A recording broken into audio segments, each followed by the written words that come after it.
নমস্কার বন্ধুরা, সবাই কেমন আছো? আশা করি সবাই খুব খুব ভালো আছো। চলো আমার এই ভিডিওর মাধ্যমে তোমাদেরকে ঘুরিয়ে আনি উজ্জয়িনী মহাকালেশ্বর থেকে। এই হচ্ছে মহাকালেশ্বর মন্দিরে ঢোকার একটি প্রবেশদ্বার। আরও অন্যান্য দিক থেকেও ঢোকা যায়, তবে আমরা এই প্রবেশদ্বার থেকেই ঢুকেছিলাম। প্রবেশদ্বার থেকে ঢোকার মুখে তোমরা খুব সুন্দর অসাধারণ ভিউ দেখতে পাবে, এবং এগুলো আস্তে আস্তে দেখতে দেখতে আমাদেরকে এগোতে হবে। এরিয়াটা ভীষণ বড়। আগের দিন গিয়ে তোমাদেরকে ভালো করে হাতে সময় নিয়ে প্রত্যেকটা জিনিস দর্শন করতে হবে। আর তোমরা ফেরার সময় মহাকালেশ্বর জ্যোতির্লিঙ্গটি অবশ্যই দর্শন করে আসবে। মহাকালেশ্বরের যে গর্ভগৃহ সেটা অনেকটা দূরে, অনেকটা হাঁটার পর তবেই বাবাকে দর্শন করা যায়।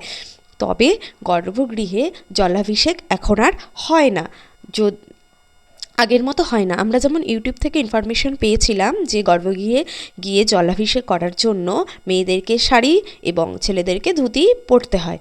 তবে 2024 সাল অনুযায়ী আমি যেটুকুনি জানি, আমরা গিয়ে যেটুকুনি জানতে পেরেছি, তোমাদেরকে বলবো ওই রকমভাবে এখন আর জলাভিষেক হয় না। বাইরে থেকে একটা জায়গায় জলাভিষেক হয়, যেটায় পাত্রে জল দিতে হয়, সেটা পাইপের মাধ্যমে বাবার মাথায় গিয়ে পড়ে।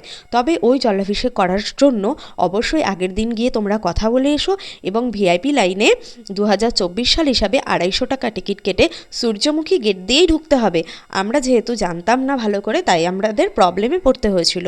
তো তোমরা যেন প্রবলেমে না পড়ো, ওই জন্য তোমাদের বলে দিলাম, অবশ্যই জলাভিষেক করার জন্য তোমরা 4 নাম্বার গেট থেকে টিকিট কেটে সূর্যমুখী গেট দিয়েই প্রবেশ করো।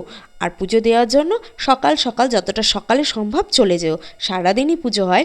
আর রাত্রিবেলায় বাবার ভস্য আরতি দেখার জন্য তোমরা অবশ্যই 9:30টার মধ্যে কি তার আগেই ওখানে পৌঁছে যেও।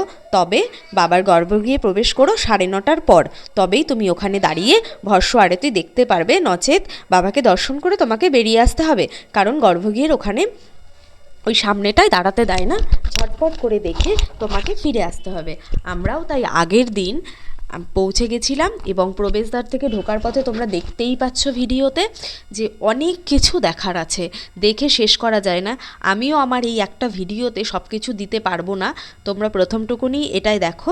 নেক্সট ভিডিও আবার আসছে, অবশ্যই তোমরা জানিও তোমাদের কেমন লাগলো।